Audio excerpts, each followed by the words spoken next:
के तपाईलाई थाहा छ, महाभारत जस्तो विशाल ग्रन्थ अन्ततः कसले लेखे?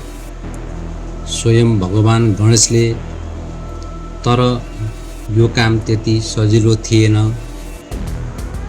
महर्षि व्यासले महाभारतको रचना गर्न त चाहन्थे, तर यति विशाल कथा लेखेर उतार्न सक्ने को होला भनेर सोचिरहेका थिए। त्यही समयमा भगवान गणेश त्यहाँ प्रकट हुनुभयो र शान्त मुस्कानसहित अपार ज्ञानको तेज लिएर। गणेशले गम्भीर स्वरमा भन्नुभयो, म लेख्न सक्छु, तर लेख्न सुरु गरेपछि म एकछिन पनि रोकिन्न। के तपाईँ तयार हुनुहुन्छ?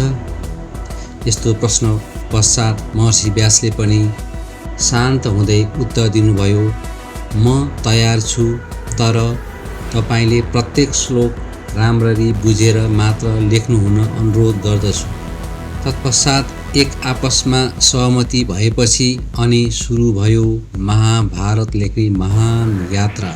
शब्दहरू सलल बग्न थाले र एक एक श्लोकले इतिहासको स्वरूप नै बदल्न थाल्यो। लेखाइको गति बढिरहेको थियो, तर लेख्दै गर्दा अचानक गणेशको कलम भाँचियो। क्षणभरका लागि सबै मौन भए, तर गणेश रोकिनु भएन। उहाँले क्षणभर पनि ढिलाइ नगरी आफ्नै दाँत तोड्नुभयो र त्यसैलाई कलम बनाएर लेखाइ जारी राख्नुभयो। त्यो थियो लेखन सिप एवं ज्ञानका लागि गरिएको महान त्याग। यसरी महाभारत लेखाइ पूर्ण भयो, जुन आज पनि संसारकै महान र पवित्र ग्रन्थको रूपमा मानिन्छ।